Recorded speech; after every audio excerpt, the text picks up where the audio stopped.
नमस्कार, बहुत स्वागत है आप सभी का। मैं हूं आपके साथ वक्ता दुबे। खास पेशकश देख रहे हैं आप। आज का मुद्दा होगा कि कांग्रेस में आखिर ये जो नाराजगी है वो क्यों लगातार बढ़ती जा रही है।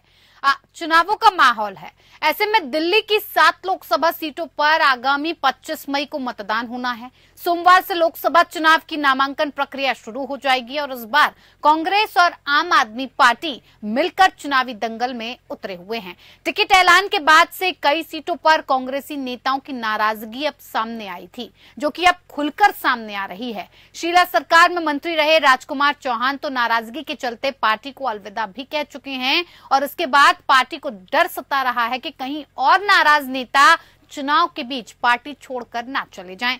अब रूठे नेताओं को जल्द से जल्द मनाने को लेकर कवायद की जा रही है। पार्टी सूत्रों की माने तो चुनाव के वक्त किसी भी नेता की किसी मुद्दे पर नाराजगी पैदा होना स्वाभाविक है। लोकसभा चुनाव बड़ा होता है और इसकी दावेदारी में भी कई लोग होते हैं, लेकिन हर दावेदार को टिकट दे पाना पार्टी नेतृत्व के लिए संभव नहीं होता।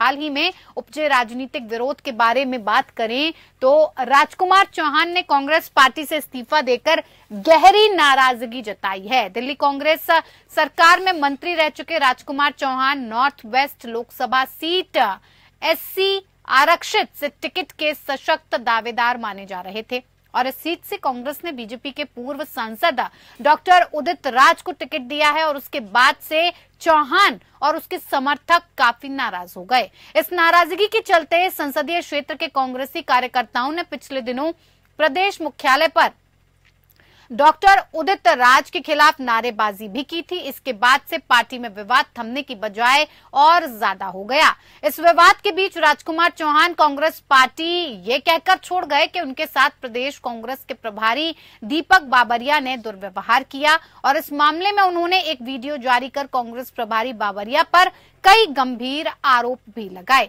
इसके अलावा दिल्ली की पूर्व सीएम रही शीला दीक्षित के बेटे संदीप दीक्षित भी कन्हैया को टिकट देने से खफा बताए जा रहे हैं। संदीप दीक्षित भी इस सीट से सशक्त दावेदारी कर रहे थे। ईस्ट दिल्ली सीट इंडिया गठबंधन के सीट शेयरिंग फॉर्मूले में आम आदमी पार्टी के पास चली गई। संदीप दीक्षित यहां से अपनी दावेदारी कर रहे थे। संदीप दीक्षित उत्तर पूर्वी से सटी ईस्ट दिल्ली सीट से 2 बार 2004 और 2009 में सांसद रह चुके हैं। लोकसभा चुनाव से पहले दिल्ली में कांग्रेस को बड़ा झटका लगा है और पार्टी के प्रदेश अध्यक्ष अरविंदर सिंह लवली ने अपने पद से इस्तीफा दे दिया है। लवली ने कांग्रेस के राष्ट्रीय अध्यक्ष मल्लिकार्जुन खड़गे को इस्तीफा सौंपा, जिसमें अपनी नाराजगी दर्ज की। उन्होंने पत्र में लिखा कि दिल्ली कांग्रेस इकाई उस पार्टी के साथ गठबंधन के खिलाफ थी जो कांग्रेस के खिलाफ झूठे, मनगढ़ंत और दुर्भावनापूर्ण भ्रष्टाचार के आरोप लगाने के एकमात्र आधार पर बनी थी और इसके बावजूद पार्टी ने दिल्ली में आम आदमी पार्टी के साथ गठबंधन करने का निर्णय लिया।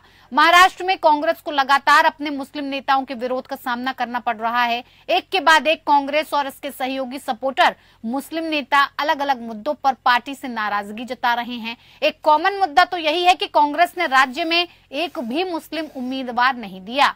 ऐसे में नाराज मुस्लिम नेता ये भी कह रहे हैं कि कांग्रेस को मुस्लिम वोट तो चाहिए पर उम्मीदवार नहीं। आपको बता दें कि अभी हाल ही में नसीम खान यही बात कहकर पार्टी की स्टार प्रचारक वाली लिस्ट से खुद ही बाहर हो गए थे, तो अब पार्टी के सपोर्टर एक और नेता ने नाराजगी जताई। महाराष्ट्र में समाजवादी पार्टी के नेता अबू आजमी ने इस बात पर नाराजगी जताई है कि महाराष्ट्र में समाजवादी पार्टी को एक भी सीट नहीं दी गई और एक भी मुस्लिम उम्मीदवार नहीं दिया गया। आजमी ने यह भी कहा कि कांग्रेस पार्टी हमेशा मुस्लिम वोटों पर दावा करती है। वो उनसे कहते हैं कि अगर कोई समस्या है तो कांग्रेस पार्टी मुस्लिमों के साथ है, लेकिन कांग्रेस को सिर्फ मुस्लिम वोट चाहिए, उम्मीदवार मुस्लिम नहीं चाहिए। तमाम ऐसे मुद्दे हैं जिनको लेकर अब पार्टी के अंदर खींचतान नजर आ रही है। अब ऐसे में चुनाव पास हैं, जगह जगह से नाराजगी की खबरें कांग्रेस के लिए आ रही हैं, एक के बाद एक झटके लग रहे हैं, तो कितनी आसान ये डगर रहने वाली है और क्या कुछ ऐसी समस्याएं उत्पन्न हो गई कि कांग्रेस के अंदर अब ये नाराजगी खुलकर सबके सामने आ गई है।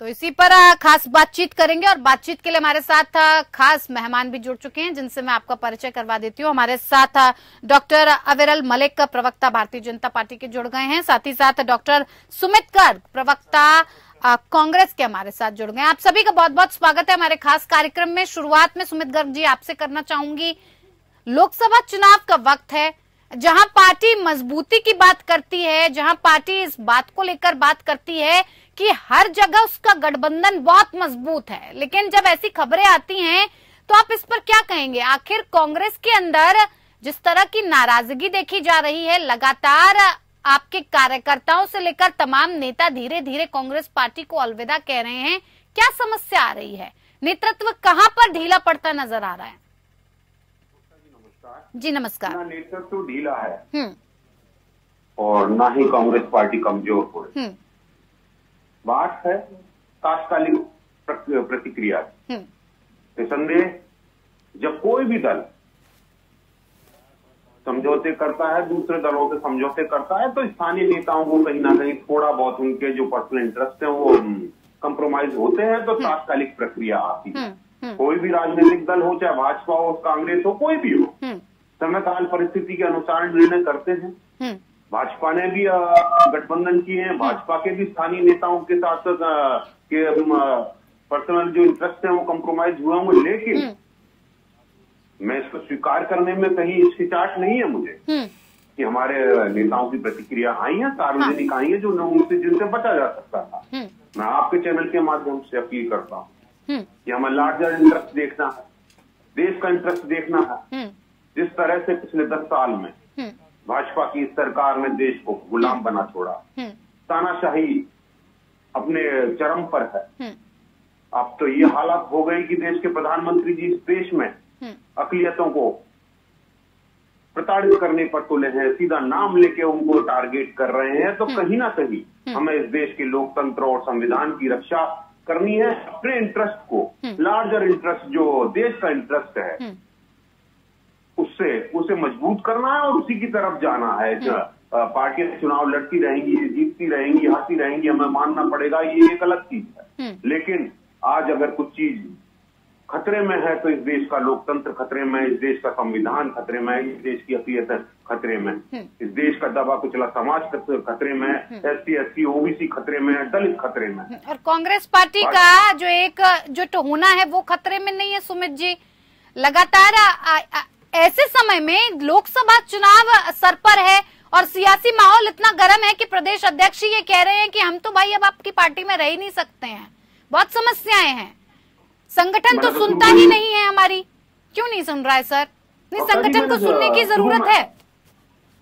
वक्ता जी, मैंने शुरू में ही कहा, मेरी पार्टी कुछ नेताओं के वक्तव्य आए, सार्वजनिक रूप से नहीं आने चाहिए, से बचा जा सकता था उनसे, अब आए हैं तो मैं कहूंगा तात्कालिक प्रतिक्रिया है। पार्टी बैठ के बात करेगी, इनमें उनको समझाया जाएगा कि हमें लार्जर इंटरेस्ट को देखना है बनिस्पत की पर्सनल इंटरेस्ट के। और मुझे उम्मीद है कांग्रेस पार्टी के कार्यकर्ता, कांग्रेस पार्टी के नेता अपने पर्सनल इंटरेस्ट की बजाय देश के लार्जर इंटरेस्ट की तरफ ध्यान देंगे। और ये तात्कालिक प्रतिक्रियाएं हम क्षणिक आवेश में, चलिए आप अपने लोगों को तो समझा लेंगे और मीटिंग कर लेंगे, लेकिन आपके जो सहयोगी दल आपके साथ हैं वहां के नेता भी इस बात को कह रहे हैं कि मुस्लिम का वोट तो कांग्रेस पार्टी को चाहिए लेकिन उम्मीदवार नहीं चाहिए, और हमें एक भी सीट देने में इस तरह की गुरेज क्यों की गई?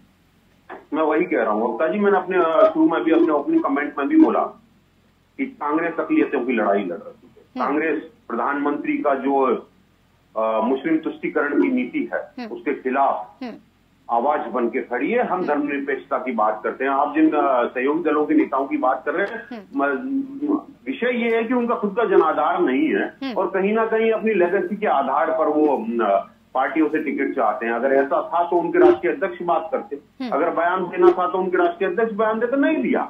वहां भी यही समस्या आएगी, पर्सनल इंटरेस्ट की बात है और ये क्षणिक आवेश में कही हुई बात है। मैं फिर कह रहा हूं, इंडिया गठबंधन मजबूत है और सभी लोग समझेंगे और एकता के साथ आगे का चुनाव लड़ेंगे। जिस तरह से पहले 2 चरणों में हमने भाजपा को शिकस्त दी है, भाजपा के लोग घर से नहीं निकल पाए, बीजेपी के जो मुख्य संगठन है विश्व हिंदू परिषद और RSS वहाँ रुष्टता के चलते उनके कार्यकर्ताओं ने चुनाव में भाग नहीं लिया, और जिस आक्रोश के साथ और जिस उत्साह के साथ कांग्रेस पार्टी के कार्यकर्ताओं ने जिस भाजपा के खिलाफ आक्रोश प्रदर्शित किया, और उस आक्रोश के प्रदर्शित करने के चलते इंडिया गठबंधन के मतदाता भी निकले और हमारे कार्यकर्ताओं ने लोकतंत्र को बचाने के लिए मजबूती से काम किया। पिछले 2 चरणों में हमने कहीं ना कहीं बीजेपी को बहुत पीछे छोड़ दिया, और आगे भी यही सिलसिला चलता रहेगा।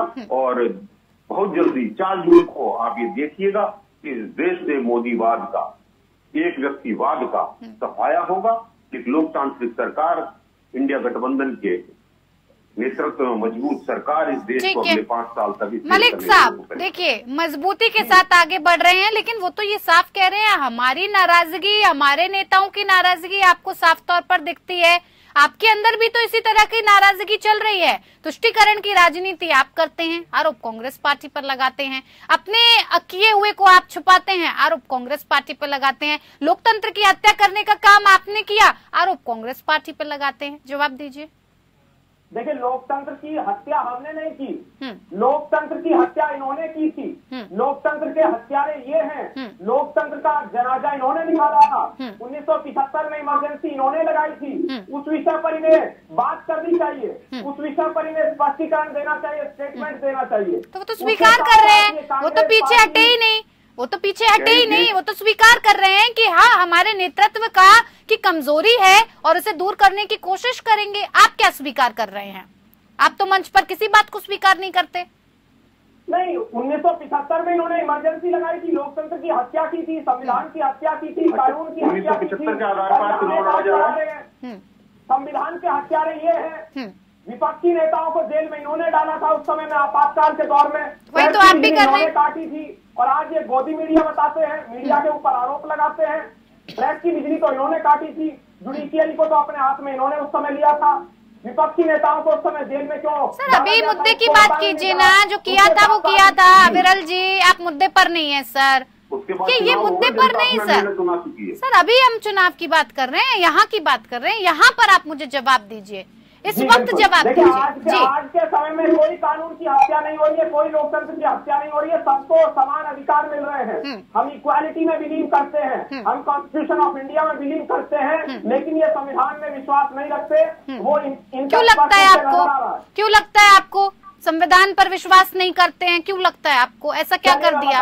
जी बताइए। डॉक्टर मनमोहन सिंह जी का बयान आया था कि अल्पसंख्यकों का सबसे पहला अधिकार है देश के संसाधनों पर, तो अल्पसंख्यक वर्ग का सबसे पहला अधिकार बता रहे हैं, तो इक्वालिटी की बात क्या कर रहे हैं? संविधान में कौन से आर्टिकल में मेंशन है कि सबसे पहला अधिकार इस देश के संसाधनों पर अल्पसंख्यक समुदाय का है? कहाँ लिखा है ये कॉन्स्टिट्यूशन ऑफ इंडिया के अंदर? ये इक्वालिटी में विश्वास क्यों नहीं रख रहे हैं? ये बाबा साहब अम्बेडकर के संविधान को क्यों नहीं मान रहे हैं? क्यों एक्सेप्ट नहीं कर रहे हैं? क्यों अनकॉन्स्टिट्यूशनल स्टेटमेंट ये दे रहे हैं? इसका इन्हें जवाब देना चाहिए। ये परिवारवादी लोग हैं, परिवारवाद को, परिवारवाद की बात आप ना करें। जो पार्टी खुद ही परिवारवाद कर रही है वो दूसरे पर क्या आरोप लगाए? आरोप लगाने से पहले नहीं सर, हाँ परिवारवाद क्या भारतीय जनता पार्टी में नहीं है? राजनाथ सिंह के बेटे को टिकट नहीं दिया गया है, सुषमा स्वराज की बेटी को टिकट नहीं दिया गया है।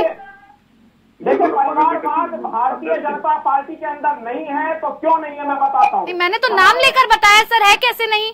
2 नाम आपको बता दिए मैंने। बिल्कुल बिल्कुल मैं बता रहा हूँ। देखिए, उन्हें अधिकार है मेहनत करने का और टिकट पाने का, लेकिन ये शीर्ष नेतृत्व की मैं बात कर रहा हूँ। भारतीय जनता पार्टी का शीर्ष नेतृत्व परिवारवाद के आधार पर तय नहीं होता है।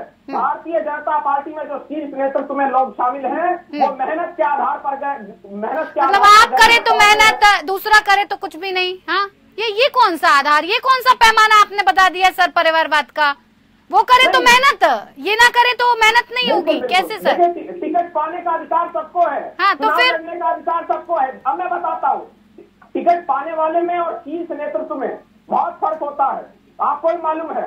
टीएमसी की आप बात कर लीजिए, अभिषेक बनर्जी की वहाँ बात, टीएमसी है नहीं यहाँ पर, टीएमसी के कोई प्रवक्ता यहाँ पर नहीं है, इसलिए बात करने का कोई मुद्दा यहाँ पर छिड़का ही नहीं है। जी मलिक साहब अपनी बात को पूरा कीजिए, तो मैं कांग्रेस के प्रवक्ता का रुख करूँ। बिल्कुल, देखिए पूरा इंडी गठबंधन आज के समय में बिखरा हुआ है। सारे परिवारवादी लोग, सारे भ्रष्टाचारी लोग एक मंच पर आए हैं, उसका नाम है इंडी गठबंधन। ये सारे परिवार आज के समय में बेरोजगार हो चुके हैं राजनीतिक तौर पर। ये राजनीतिक रोटियां सेकने के लिए इस मंच का इस्तेमाल कर रहे हैं, लेकिन जनता भलीभांति जानती है, वोटर भलीभांति जानता है कि इन्होंने अत्याचार किए हैं जनता के ऊपर। ये सारे अत्याचार करने वाले लोग हैं, लोकतंत्र की हत्या करने वाले लोग हैं, ये सारे लोकतंत्र के हत्यारे हैं। आप बंगाल की बात कर लीजिए, इंडी गठबंधन के प्रवक्ता के नाते यहाँ मौजूद हैं, तो बंगाल में कानून का शासन नहीं है, ये सबको मालूम है। ठीक है, ठीक है, जवाब दीजिए सुमित जी। वक्ता जी, बड़े दुख का विषय है। आज संविधान और लोकतंत्र की बात उस पार्टी का प्रवक्ता कर रहा है। जब संविधान बना था ना तो इन्होंने संविधान को माना था, ना देश के झंडे को मानते थे। हाल ही 1980 की बात है, नागपुर में कांग्रेस के कार्यकर्ता ने इनके जो सबसे आरएसएस का हेडक्वार्टर है वहां पर कांग्रेस का देश का झंडा फहरा दिया था, उसके खिलाफ FIR दर्ज करा। किस मुंह से लोकतंत्र की बात करते? अरे भाई, भूल गए? अभी तो प्रधानमंत्री जी ने कहा था, एक बड़ा झूठ बोला था कि कांग्रेस ने देश का बंटवारा किया। वक्ता जी, मैं बता देता हूँ, इस देश का बंटवारा धर्म के नाम पर किसी ने किया। सावरकर, हेडगोवर और उनके साथी मोहम्मद अली जिन्ना ने मिलकर किया। और जब गांधी जी और नेहरू जी नहीं माने तो इन्होंने सांप्रदायिक दंगे करा के देश को तोड़ा। और उसके बाद उसी मोहम्मद अली जिन्ना की मुस्लिम लीग के साथ मिलकर बंगाल में और नॉर्थ वेस्ट जो प्रोविंस है पाकिस्तान का, वहां पर सरकारें बनाई। उसमें इनके मुखर्जी जी भी शामिल थे। तो ये हमें नहीं बताएं, लेकिन मुझे दुख का विषय ये है कि मुझे इतिहास में जाना पड़ रहा है क्योंकि बीजेपी इन मुद्दों को छेड़ रही है। मैं आपसे के माध्यम से बीजेपी के कार्यक्रम जानना चाहता हूँ, क्या ये सारे मुद्दे 2014 में आपने मनमोहन सिंह जी की बात नहीं करी? 2019 में आपने मनमोहन सिंह जी के इस वक्तव्य की बात नहीं करी? क्यों नहीं करी? क्योंकि आप जब फंसे हुए नहीं थे। ये तो 2006 में दिया हुआ वक्तव्य है, जिसमें उन्होंने SC, SC, OBC, महिला, बच्चे और उसके बाद अकलियतियों का नाम लिया। लेकिन उन्होंने डॉक्टरेट किया उस वीडियो को। दुख इस बात का है कि इस देश का प्रधानमंत्री अपने पूर्ववर्ती प्रधानमंत्री के वक्तव्य को डॉक्टरेट करके पेश कर रहा है। बताइए किस देश और देश को ले जाना चाहते हैं? इन्होंने परिवारवाद की बात करी।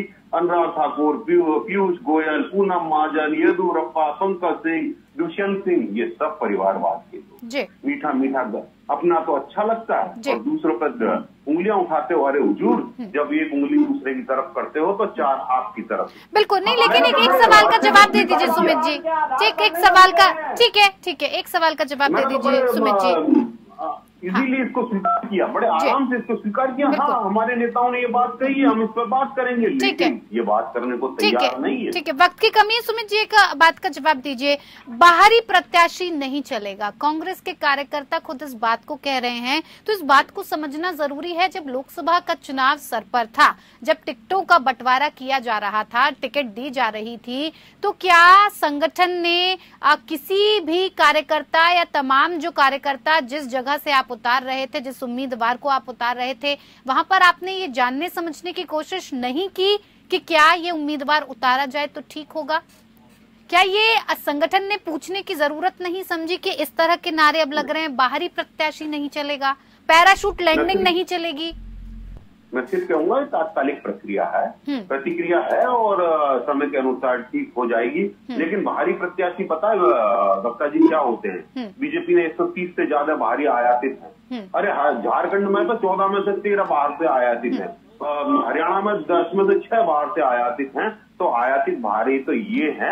हमारी जहां तक बात है, हम एक गठबंधन में चुनाव लड़ रहे हैं, हो सकता है तात्कालिक प्रतिक्रिया हमारे कार्यकर्ताओं की रही, हम घर में बैठ के बात करेंगे, उसको सुलझाएंगे। लार्जर इंटरेस्ट देश का है, हम अपने कार्यकर्ताओं को ये बताएंगे। और मैं जानता हूं कांग्रेस का कार्यकर्ता इस देश के संविधान और इस देश की लोकतंत्र की मजबूती के लिए कटिबद्ध है, प्रतिबद्ध है। तात्कालिक प्रतिक्रिया आई, मैं मानता हूं, लेकिन अंततः हम सब मिलके इन फांसीवादी, फासिस्ट और अकलियतों के खिलाफ लड़ने वाली ताकतों से लड़ेंगे। में आने की क्या जरूरत थी? हम वास्तविक देश का बंटवारा धर्म के आधार पर नहीं होने देंगे। हम किसी भी रूप में मोदी जी का ये जो एजेंडा है, जो सावरकर और जिन्ना ने मिलकर चलाया था और देश का बंटवारा धर्म के नाम पर किया था, इस देश में वापस लागू नहीं होने देंगे। ठीक है, बताइए। जी से बताइए। जी देखिए, सावरकर कह रहे हैं तो मैं इनसे जानना चाहता हूं कि इनके साथ संजय राउत और उद्धव ठाकरे हैं कि नहीं है, ये सावरकर का जिक्र कर रहे हैं, ये क्या नाटक है? एक और संजय राउत सावरकर के संबंध में बोलते हैं, दूसरी ओर ये सावरकर के खिलाफ बोल रहे हैं, ये सावरकर जी का अपमान कर रहे हैं। कहना क्या चाहते हैं? ये क्या नाटक है इंडी गठबंधन का? जवाब दे दीजिए सुमित जी।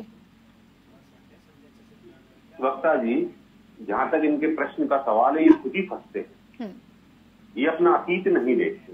अरे भाई, जिस महिला मुख्यमंत्री को श्रीनगर में जाके आपके प्रधानमंत्री ने गालियां, उसके साथ आपने सरकार बनाई और सरकार तोड़ी और आज वापस गाली देते हैं। जिस फारूक अब्दुल्ला को आप देशद्रोही बताते, उसी के साथ आपने आदरणीय अटल जी ने सरकार बनाई और आज गाली देते। महबूबा मुफ्ती है, ठीक है, हमने नहीं किया, ठीक है, हमारे जो गठबंधन का साथी है, मैं कह रहा हूं हम तो देश के लार्जर इंटरेस्ट में साथ है, लेकिन हमारी विचारधारा सावरकर के लिए नहीं बदली है। लेकिन आपने तो तुरंत ही बदल दी। पीडीपी कभी तो देशद्रोही होती थी, फिर उसके साथ बैठकर सरकार बना ली, और सरकार भी ऐसी बनाई कि आदरणीय अमित शाह जी जब मुफ्ती महबूबा मुफ्ती के साथ बैठक कर रहे थे तो कश्मीर और देश का दोनों झंडे लगे हुए थे। उस दिन याद नहीं आया आपको? दो झंडों के साथ अमित शाह ने वार्ता की वहां पे, उस दिन याद नहीं आया आपको? जब आप आज फारूक अब्दुल्ला को देशद्रोही कहते और उसके साथ अटल जी ने सरकारें बनाई, उनके बेटे को देश का सबसे बड़ा विदेश मंत्रालय दिया, उस दिन आपके मुंह में दही जम गया था, उस पर बात नहीं करेंगे आप? हम तो वापस नहीं हुए सावरकर पे। जो हमारा 50 साल पहले स्टैंड था वो स्टैंड आज भी है। हमारे सहयोगी दल का जो होगा वो होगा, लेकिन कांग्रेस पार्टी ने नहीं बदला। अरे आप तो रोज जितने लिबास नहीं बदलते, उससे ज्यादा बीजेपी अपने नकाब बदलती है। ठीक है, जल्दी से जवाब अविरल जी, वक्त की कमी है, मैं आखिरी पड़ाव पर हूँ। देखिए, इनके पास कोई तथ्य मौजूद नहीं है, भ्रष्टाचार को बढ़ावा देने वाले लोग हैं, भ्रष्टाचार के पक्ष में बोलने वाले। आपने कोई तथ्य दिया? आपने कोई तथ्य पेश किया? प्रफुल्ल पटेल सब दिया क्या? नहीं दिया क्या आपने? नहीं अविरल जी, एक बात बताइए, ये इस तरह के आरोप लगाकर दलों को क्या वोट हासिल हो जाते हैं? इस तरह की आरोप करने की, प्रत्यारोप की जो टिप्पणी है वो आप कांग्रेस पर करें, कांग्रेस आपके ऊपर करे, क्या ये देखकर जनता आपको वोट कर देगी? नहीं, जनता हमारे तो फिर तथ्य क्या है? क्या तथ्य था आपने जो जिस बात को अभी उठाया? सर 10 साल के काम की तो बात ही नहीं कर रहे, ये तो इतिहास की बात करते हैं कांग्रेस में। ये कि अरे भाई तुमने क्या क्या वोट उस पर मांगो, उसकी हिम्मत नहीं है वोट मांगने की, डरते हैं क्योंकि कुछ किया नहीं, ठगा है देश को। जनधन योजना कितने चलाई है? फिर चलिए आप बताइए, खाते कितने खुलवाए हैं? 60 साल आपकी सरकार रही, 60 साल में खाते तक नहीं खुलवा सके। चलिए चलिए ठीक है, चलिए ठीक है, ये देखने वाली बात होगी। फिर धर्म की बात की बजाय इन पे डिबेट करें, फिर डिबेट करेंगे, पहले मोदी जी के मुंह से कहलवाओ उनको। ठीक है, चलिए, बहुत बहुत धन्यवाद आप सभी मेहमानों का हमारे साथ इस खास पेशकश में जुड़ने के लिए। खास पेशकश में इतना ही, नमस्कार।